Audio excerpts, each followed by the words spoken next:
Felipe pediu para a gente dar um tempinho, porque precisava mexer aí na parte técnica, por isso que teve esse gap, esse tempinho aí, antes da gente ministrar a palavra de Deus. E meus irmãos, que maravilha, que bênção, que alegria poder estar na casa do Senhor e adorá-lo de todo o nosso coração.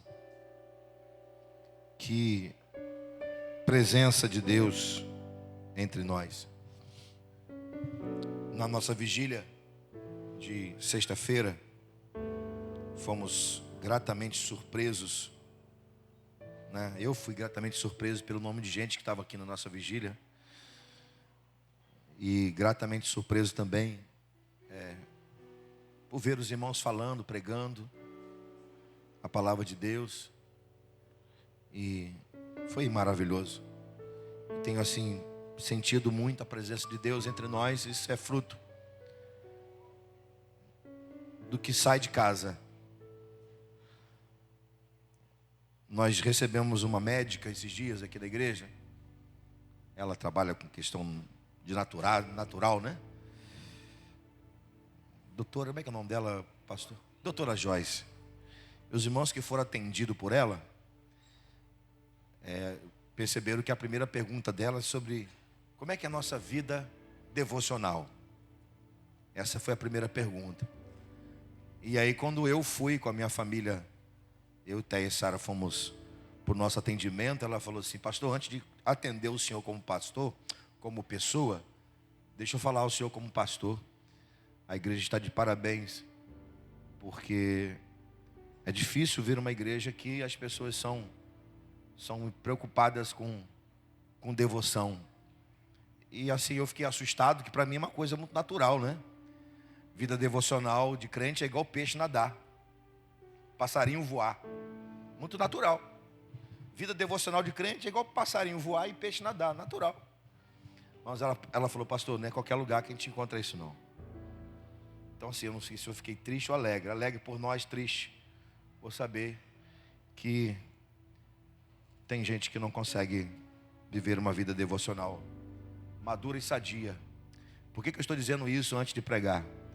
Porque a sua devoção em casa reflete no corpo de Cristo e no reino de Deus.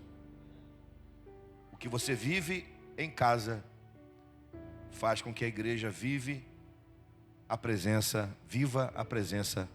do Senhor. Louvado seja Ele por isso. Abra sua Bíblia, por favor, comigo no Evangelho de Jesus Cristo, segundo escreveu o evangelista Lucas. Está tudo ok agora, Felipe? Ok, então os irmãos em casa estão nos assistindo. Lucas capítulo 2, nós vamos ler a partir do versículo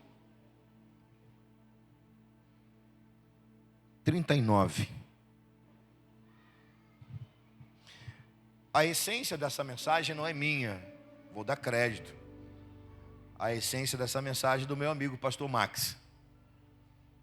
Então eu ouvi ele pregando essa palavra e falei: meu amigo, anotei, me dá aí que eu vou pregar na igreja. Então a essência dessa mensagem não é minha, eu dou crédito ao meu amigo pastor Max. Então vamos ao texto? Lucas capítulo 2, a partir do versículo 39. E quando acabaram de cumprir tudo segundo a lei do Senhor, voltaram a Galiléia para a sua cidade, Nazaré. E o menino crescia e se fortalecia em espírito, cheio de sabedoria, e graça diante de Deus estava sobre ele. Vou ler novamente esse versículo. E o menino crescia e se fortalecia em espírito, cheio de sabedoria, e a graça de Deus estava sobre ele. Ora, todos os anos iam seus pais a Jerusalém à festa da Páscoa. E tendo eles já 12 anos, subiram a Jerusalém segundo o costume do dia da festa. E regressando eles, terminado aqueles dias, ficou o menino Jesus em Jerusalém, e não souberam seus pais.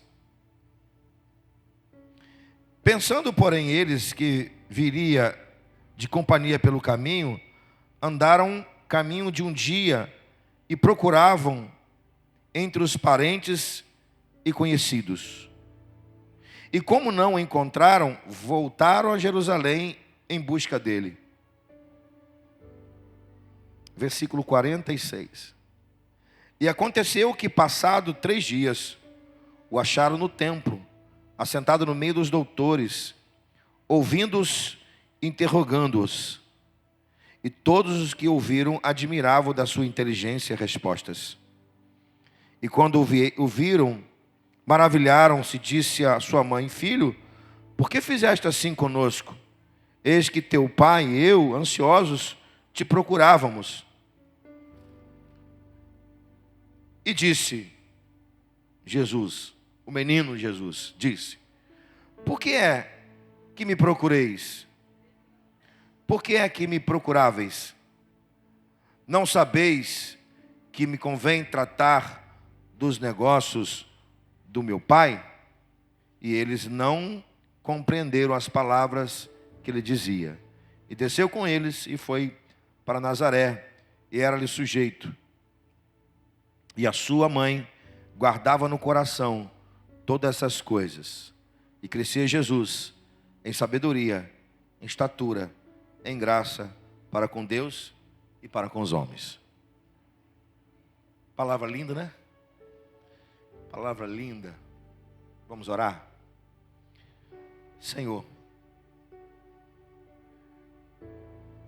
estamos na tua casa e tu sabes que tudo que nós cantamos aqui é do nosso coração. Tudo que nós cantamos aqui é da nossa alma. E verdadeiramente nós cremos o que disse Josué aos anciãos de Israel. Nenhuma só da palavra que falou o Senhor, de todas as promessas que fez o Senhor, nenhuma delas caía, todas permanecem de pé. Então por isso nós te louvamos, porque a tua palavra permanece em nossas vidas, e por isso nós permanecemos de pé. Senhor, aqui está uma porção da tua palavra, e queremos, por meio dela, te ouvir nesta manhã.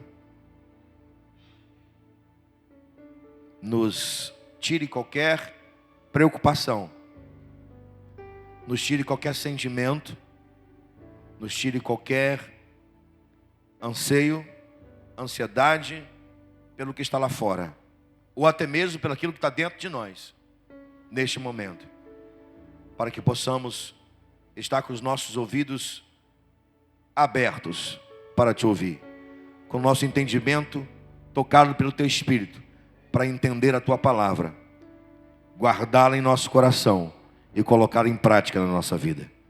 Assim nós queremos te ouvir nesta manhã, no nome de Jesus. Amém e amém. Por favor, não se desligue da ministração da palavra, não se preocupe com nada. Eu sei que todo domingo a gente tem aquela preocupação pela manhã de correr com o tempo, porque afinal de contas é tudo muito corrido, mas hoje é um dia diferente.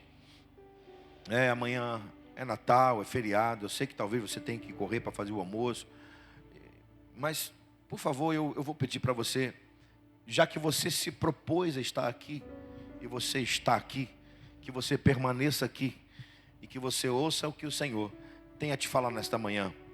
Porque eu tenho certeza que se você ouvir o que o Senhor vai te falar ao coração nesta manhã, eu tenho certeza que você vai sair daqui diferente da forma como você entrou. Amém? Pois bem, meus irmãos, eu tenho entendido nos últimos dias, com muito temor, o valor de ser amado por Jesus, de ser observado por Jesus. Eu tenho entendido que a igreja de Jesus, ela tem vivido despreocupada com algumas coisas. Em algumas coisas nós somos semelhantes ao mundo, e você vai entender o que eu quero dizer, guardada as devidas proporções e guardada também a diferença espiritual. Se você olhar o mundo, você vai perceber que as pessoas não estão nem aí para o que é céu e inferno.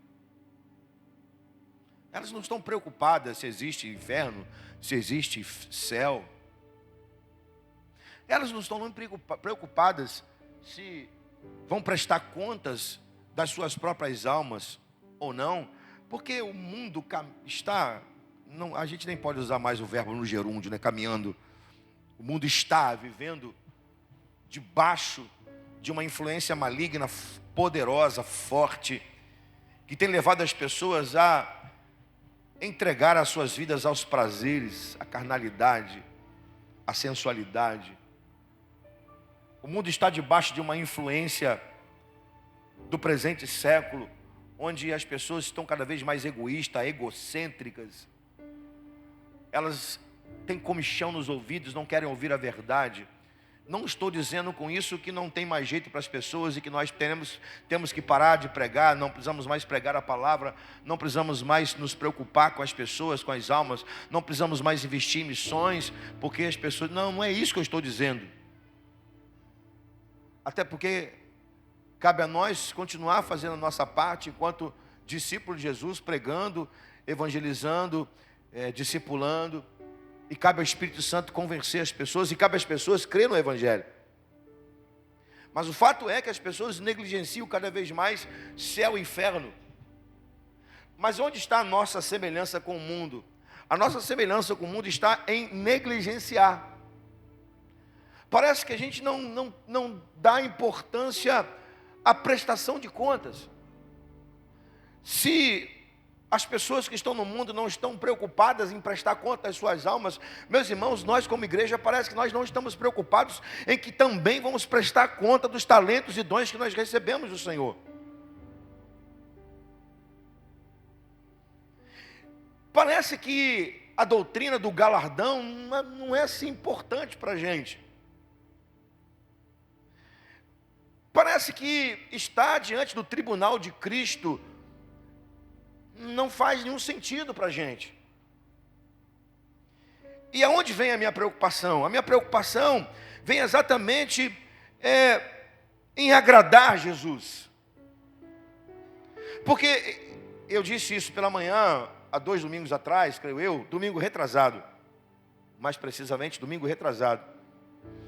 Eu disse que a pior frase que será dita na história da humanidade, a pior de todas elas, a mais dura frase da história da humanidade será dita pelo nosso Senhor Jesus Cristo.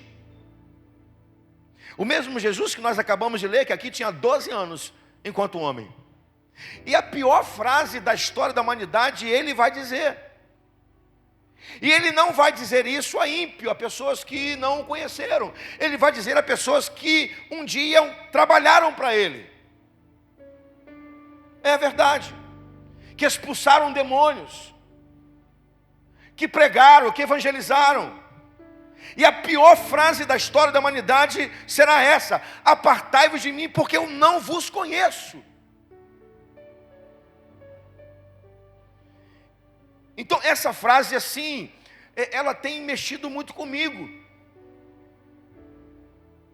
Porque o contraponto dessa frase terrível é a maravilhosa oportunidade que eu vou ter e você vai ter de ouvir: vinde benditos de meu Pai, possuir por herança o reino que está preparado para você antes da fundação do mundo.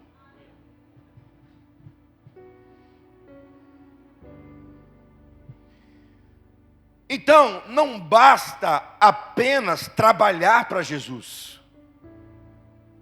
Não basta apenas fazer algo para Jesus. O mais importante é conhecer Jesus. E mais importante ainda é ser conhecido de Jesus. Porque a nossa relação com Jesus, ela é íntima, ela precisa ser íntima.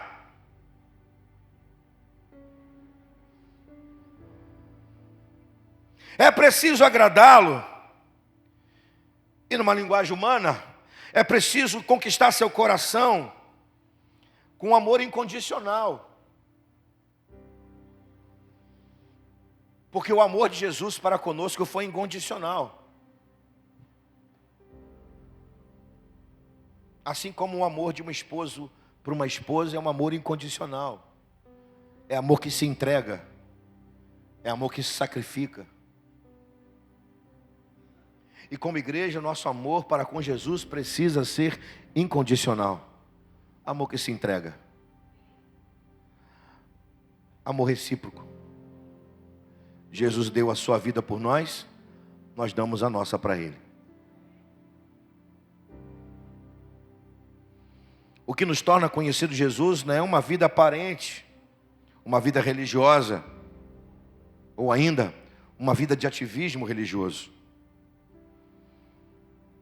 O que nos torna conhecido Jesus é quando não o perdemos de vista.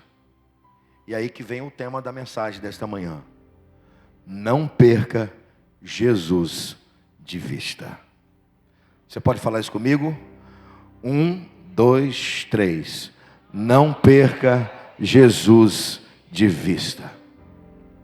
Só vocês. Não perca Jesus de vista. Aleluia. O autor aos Hebreus, no capítulo 12, versículo 2, diz: olhando firmemente para Ele, autor e consumador da nossa fé.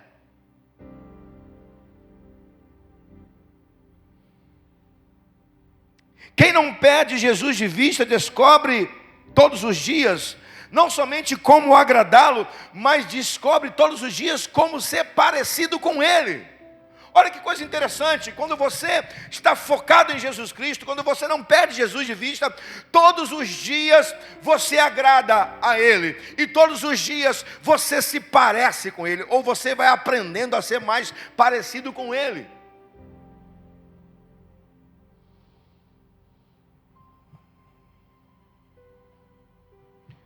O texto que nós acabamos de ler, Lucas capítulo 2, o evangelista, médico Lucas, capítulo 2, ele vai falar de maneira diferente de Mateus, de Marcos, de João, acerca de Jesus. Por ser um evangelista, por ser um médico, ele tem algumas percepções humanas de Jesus diferentes dos outros evangelistas. Não que ele é melhor do que Marcos, ou mais importante do que Marcos, que é o primeiro evangelho escrito. Não que ele seja mais importante que Mateus, não que ele seja mais importante do que João. Na verdade, nenhum deles são mais importantes, um é mais importante do que o outro. Todos são importantes. Eu abro um parênteses para dizer, uma conversa que eu tive com o irmão na semana passada, depois do nosso musical de Natal. E o irmão estava muito feliz por ver o que estava acontecendo. E esse irmão não estava sentado assistindo o musical, ele estava trabalhando.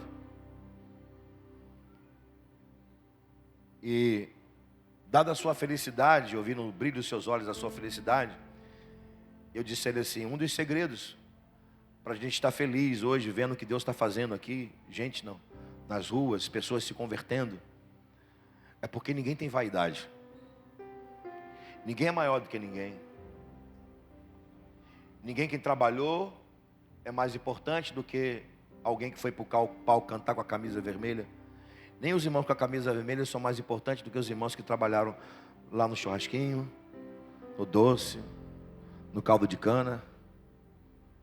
Ninguém é mais importante do que ninguém. A única coisa que é mais importante, que foi mais importante, é que no caldo de cana não adianta tentar pedir chorinho que não tinha.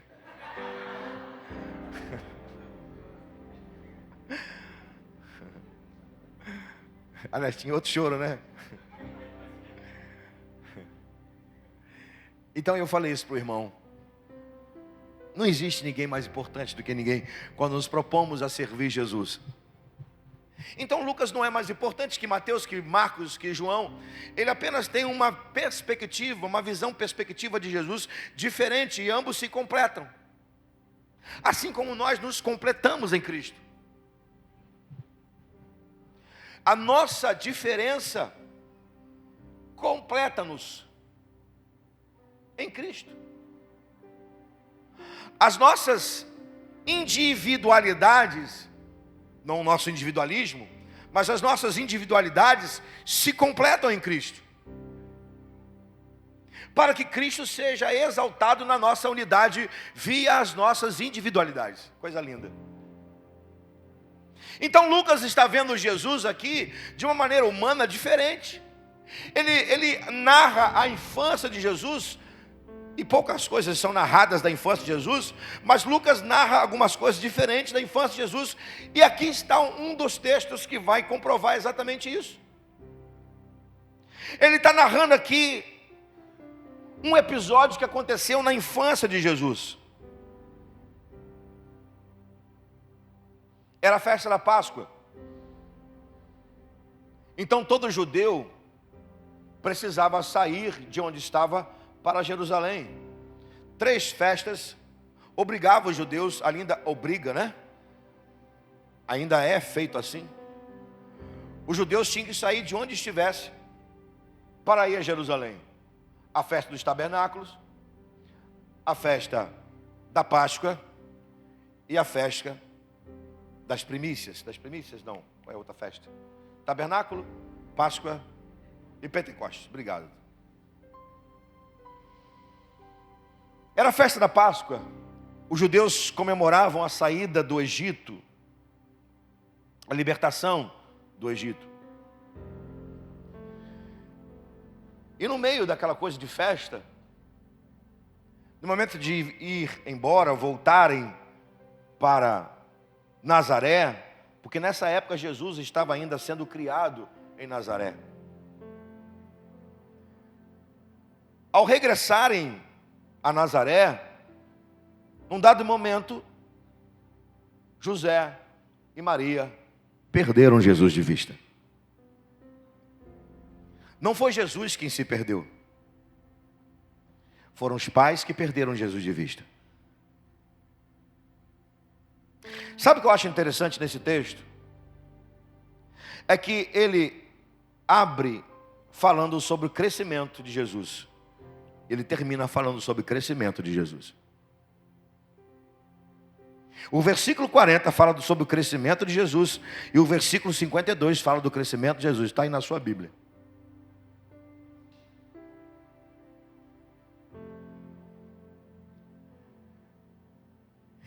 No meio desses 2 versículos que estão falando de crescimento de Jesus, acontece o episódio dos seus pais perderem Jesus de vista. Isso nos ensina alguma coisa. O crescimento de Jesus via seu corpo, sua igreja, que cresce como Jesus, ou seja, cresce na graça, cresce no conhecimento, cresce na inteligência, cresce no Espírito Santo, cresce na virtude. Isso continua acontecendo. A igreja continua num processo de crescimento, e esse ano foi o nosso ano do crescimento. Eu disse aqui, talvez você não tenha ouvido, quando eu comecei o culto, quando nós começamos o culto, perdão, que eu espero que você tenha crescido em alguma área da sua vida, e que a proposta do ano do crescimento não foi preocupação apenas e tão somente com o crescimento numérico, coisa que graças ao Senhor aconteceu, mas a preocupação, ou melhor, a palavra profética para 2023 é o ano do seu crescimento. Eu espero que você tenha crescido em alguma área da sua vida. Eu louvo a Deus, permita-me referência pessoal, eu louvo a Deus porque eu pude crescer um pouco mais. Eu pude estar mais perto de Jesus. Então perceba, os 2 versículos estão falando de um crescimento, porque o crescimento é contínuo, ele não para. Lembra de Davi? Depois você lê 2 Reis capítulo 5, versículo 10. 2 Reis 5, 10 vai dizer que Davi ia crescendo e aumentando, aumentando e crescendo, e o Senhor era com ele. O crescimento faz parte da nossa vida. Crescimento é lei da criação. É uma lei viva, presente, ativa, que precisa acontecer na vida daquele que tem a salvação, que tem o Espírito Santo habitando dentro. Você precisa crescer, porque é uma lei, e se você está debaixo de uma lei, automaticamente você obedece essa lei. E se você obedece essa lei, e se você entra debaixo dessa lei, a lei passa a ser verdade viva na sua vida.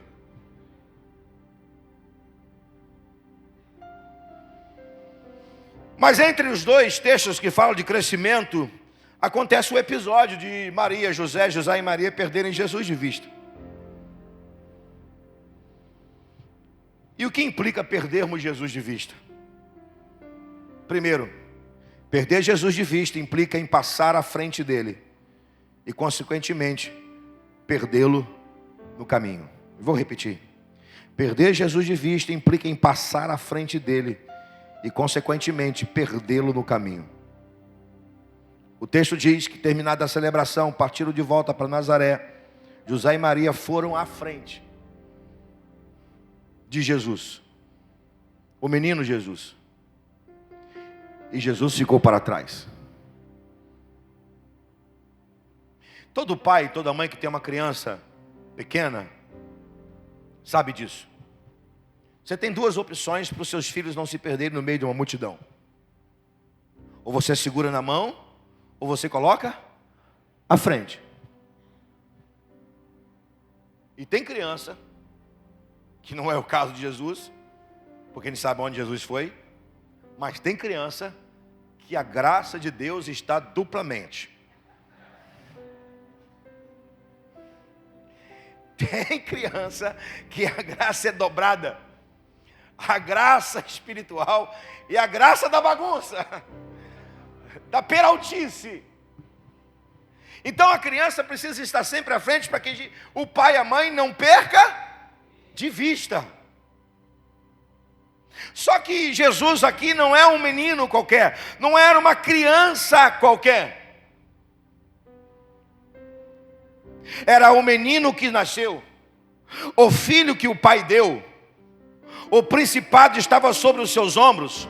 O seu nome era, e é, e será para sempre Maravilhoso, Conselheiro, Deus Forte, Pai da Eternidade, Príncipe da Paz. Não era um menino qualquer. Era o Jesus de Isaías 9.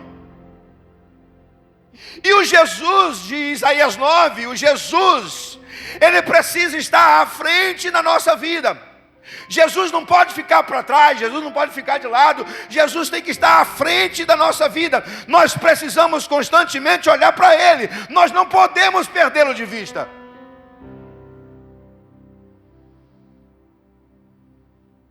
Jesus é o norte das nossas vidas, Jesus é a bússola que norteia a nossa jornada difícil aqui na terra. Eu esqueci de fazer a pesquisa. Quantos quilômetros tem de Jerusalém a Nazaré? Perdoe-me, depois você faz essa pesquisa. De Jerusalém a Nazaré, mas é fato que era uma boa distância. É uma jornada. E toda jornada ela é difícil. Irmão, se você não colocar Jesus à frente na sua jornada, tudo vai se tornar cada vez mais difícil. Agora preste atenção. Com Jesus à frente da sua jornada, a sua jornada vai ser difícil. Sem Jesus à frente da sua jornada, a sua jornada também vai ser difícil. Ô pastor, então o que eu faço? Se vai ser difícil com, vai ser difícil sem, o que eu faço? Tem uma diferença. E uma diferença que não é medida, não é metro, quilômetro. É uma diferença eterna. Com Jesus à frente da sua jornada, a sua jornada vai ser difícil. Sem Jesus na sua jornada, a sua jornada vai ser mais difícil ainda. A diferença é que com Jesus à frente da sua jornada, Ele vai dando a direção para você. Ele vai ser a sua bússola e você nunca vai se perder. Essa é a diferença. Com Jesus à frente da nossa jornada, ela vai ser difícil, mas nós nunca vamos nos perder.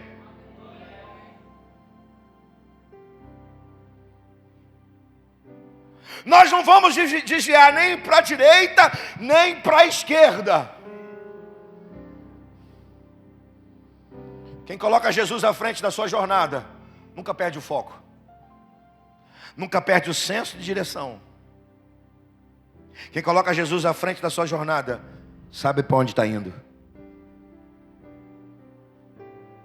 E se no meio da trajetória, no meio da jornada, alguma coisa se tornar difícil, por Jesus estar à frente, Ele simplesmente levanta a sua mão, abençoa, dá a direção e diz: vamos embora, vocês estão sozinhos, eu estou com você, até a consumação dos séculos. Irmão, é para você dar um glória a Deus com isso, porque você não está sozinho, Ele está à sua frente, Ele é a sua direção. Eis que estou convosco todos os dias, até a consumação dos séculos.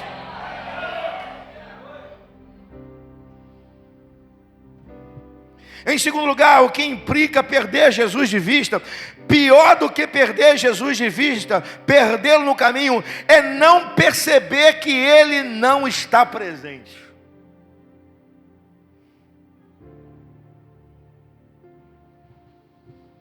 Terminada a celebração, partiram de volta para Nazaré, mas Jesus ficou para trás, em Jerusalém. E olha o detalhe: seus pais não notaram sua falta. Isso é grave. Pior do que não estar à frente é não notar a presença.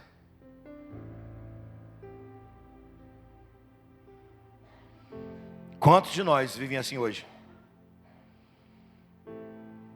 Quantos na igreja não notam mais a presença de Jesus? Quantos perderam o prazer da presença? E se perderam o prazer da presença, é porque a presença foi trocada por outro prazer. Vou repetir. Muitos perderam o prazer da presença, e se perderam o prazer da presença, é porque a presença foi trocada por outro prazer.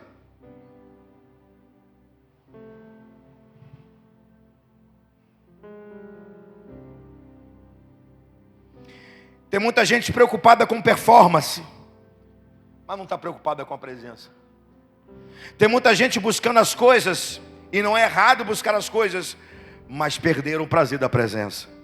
Tem muita gente preocupada com o crescimento pessoal, e não é nada de errado com o crescimento pessoal, mas não está preocupado com o crescimento espiritual, que é o reflexo da presença.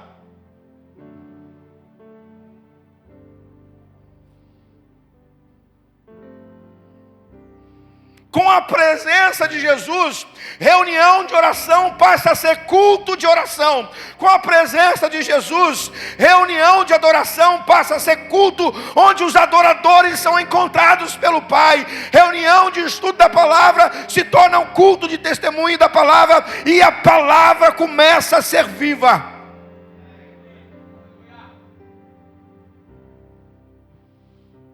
Com a presença de Jesus, tudo é diferente. Com a presença de Jesus, a mesa de um pão deixa de ser apenas uma mesa de um pão e passa a ser uma mesa de comunhão com o pão. Com a presença de Jesus, culto não é apenas uma reunião de pessoas que se reúnem um dia. Com a presença de Jesus, culto é presença viva do Espírito Santo, falando, atuando, mexendo, nos movendo. Aleluia! Ei, meu irmão, não troque a presença de Jesus por nada. Interessante que nos últimos dias, o que tem tirado os crentes da presença de Jesus não são nem os pecados mais, ainda que também seja pecado, mas são os pequenos prazeres.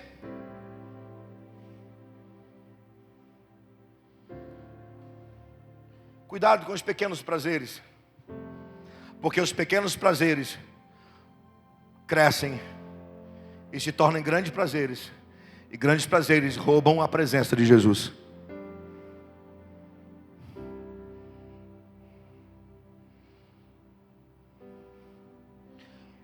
O que implica perder Jesus de vista? Em terceiro lugar, pior do que perder Jesus de vista, perdê-lo no caminho, não perceber a presença dele,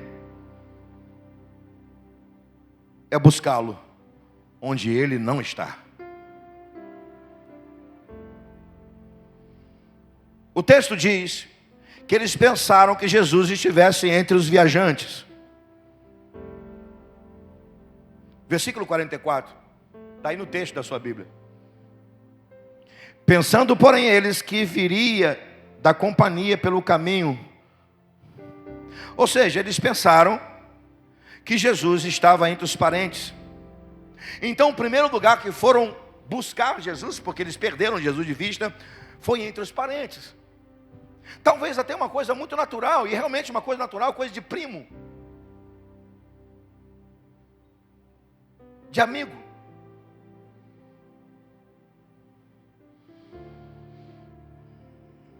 Mas Jesus não estava entre os parentes. Não quero dizer aquilo que o texto não diz, porque é forçação de barra, mas possivelmente José e Maria tenham procurado Jesus em outros lugares, além dos parentes.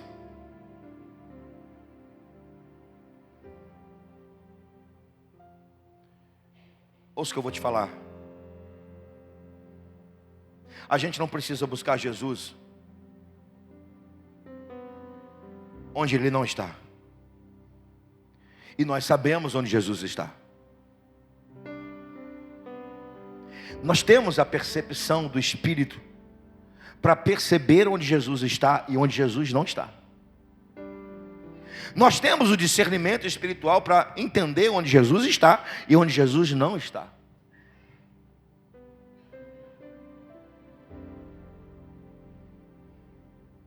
E Jesus nunca vai estar em um lugar que é contrário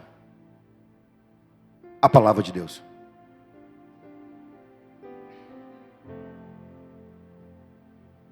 Jesus sempre estará no lugar onde ele reina, onde ele é achado, onde ele é buscado.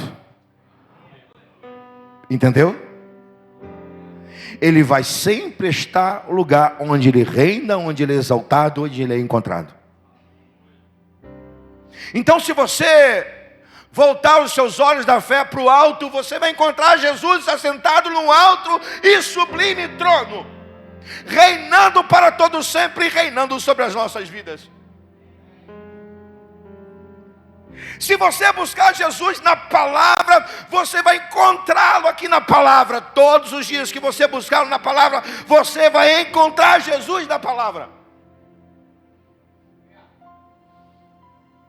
Ah, mas eu quero buscar Jesus de uma forma mais íntima. Eu preciso ser encontrado, eu preciso buscar Jesus num quarto. É só você fechar a porta do seu quarto, falar com Ele em secreto que Ele vai estar lá.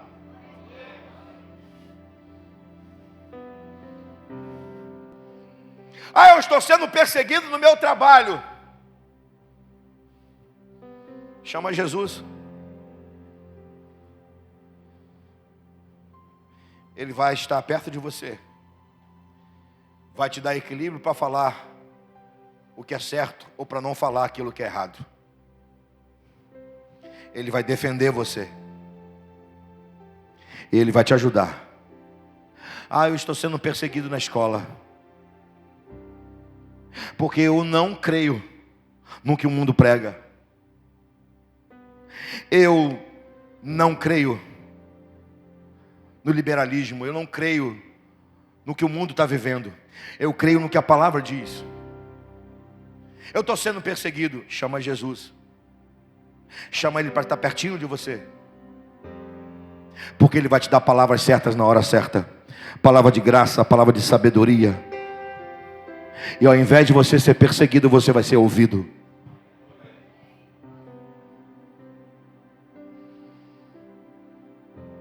Não busque Jesus onde Ele não está.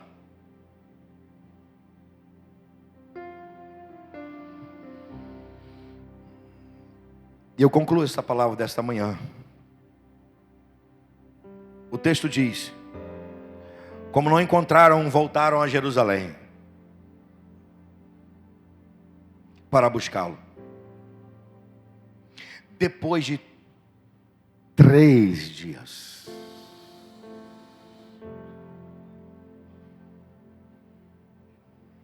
acharam Jesus no templo.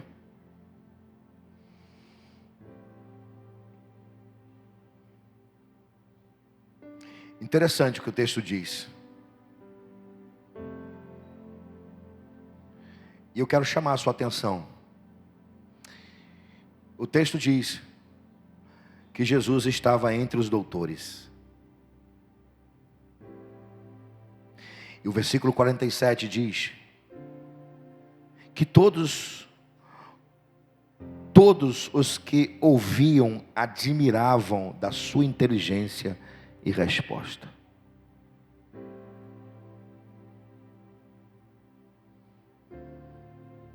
Acharam Jesus.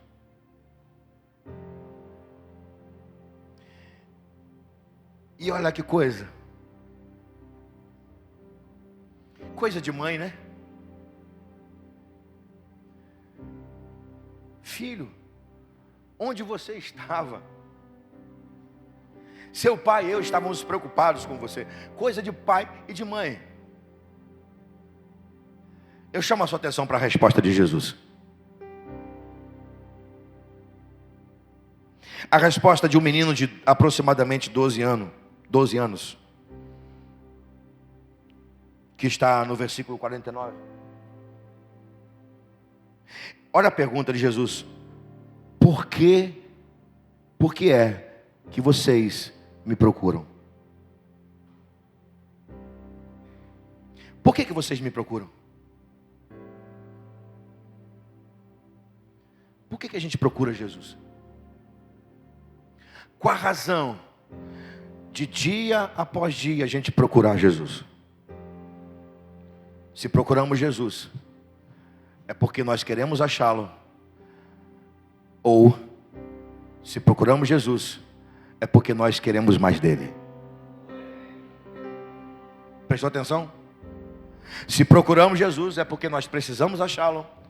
Ou porque nós queremos mais dele.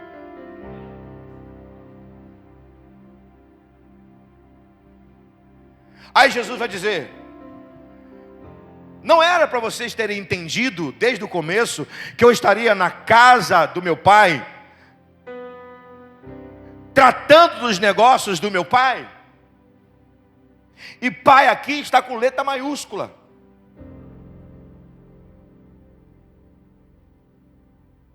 Jesus sempre foi envolvido com a obra. Preste atenção. Até José, seu pai da terra, morrer, ele foi envolvido com a obra. Jesus nunca largou a mão do madeiro. Sempre que estava com as mãos na madeira, ajudando seu pai da terra a fazer coisas de madeira, móveis, cadeiras. E Jesus está aqui na casa do Pai, olhando para a cruz, olhando para o madeiro. Ele nunca perdeu de vista a obra. Por que será que nós perdemos de vista? Por que será que nós perdemos Jesus de vista? Por que será que nós perdemos a obra do Pai de vista? Jesus está dando a resposta aos seus pais da terra, dizendo: eu não vou me perder da missão. Eu não perco o Pai de vista. Vocês deveriam saber que eu estaria aqui, porque aqui eu estou fazendo a obra do Pai. Ei, irmão, eu desejo muito crescimento de você. Ainda que a palavra profética para 2024 não seja mais crescimento, mas eu desejo que você cresça, cresça, cresça, cresça, e que você nunca perca Jesus de vista. Porque vem aí uns tempos difíceis. em que vamos precisar focar ainda mais em Jesus. Porque se nós o perdermos de vista, nós sofreremos ainda mais. E eu termino essa palavra, a palavra desta manhã,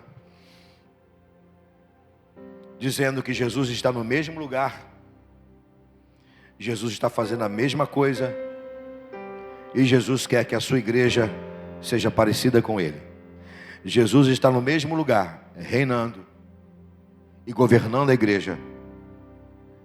E Jesus está esperando da sua igreja que não perca de vista, porque a sua intenção é fazer com que a igreja cresça à sua imagem, à sua semelhança. E esse crescimento de Jesus aqui é para você. Esse crescimento que está no texto aqui de Jesus é para você.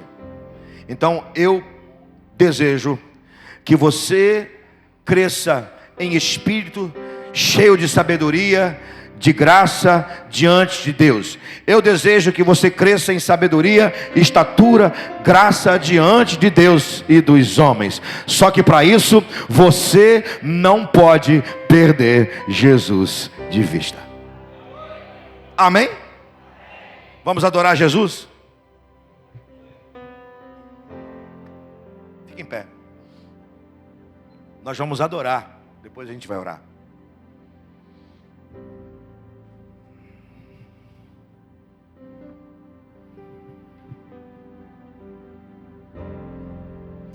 Vamos cantar uma canção que exalta o nome de Jesus. Escolha aí uma canção que exalta o nome de Jesus.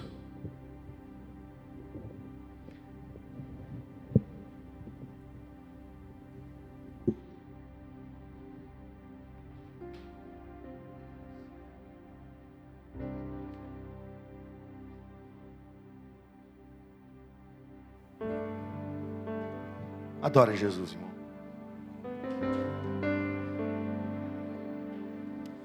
Todo poder te foi dado no céu e na terra. Todo poder te foi dado.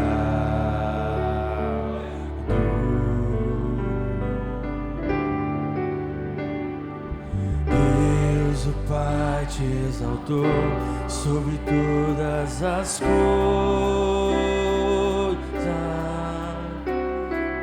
Deus o Pai te exaltou.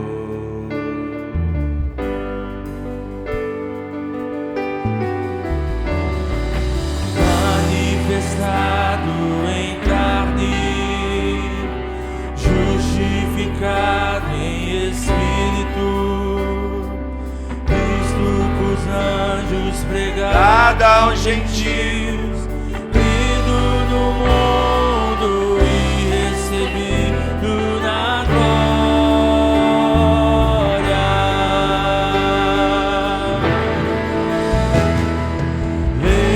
Levantai, ó portas, as vossas cabeças, e levantai-vos, ó entradas, e entrará o Rei da Glória. Quem é esse Rei da Glória? O Senhor dos Deus poderoso, o Senhor poderoso na guerra. Levantai, levantai, ó portas, as vossas cabeças, e levantai-vos, ó entradas, e entrará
Ó profundidade das riquezas, tanto da sabedoria como da ciência de Deus. Quão insondáveis são os teus juízos e quão inescrutáveis são os teus caminhos. Porque quem compreendeu o intento do Senhor, ou quem foi o seu conselheiro, ou quem lhe deu primeiro a ele, para que nele seja recompensado? Porque dele e para ele são todas as coisas. Glória, pois, eternamente a ele. Amém.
No céu não vai entrar bonzinho não, no céu vai entrar santo.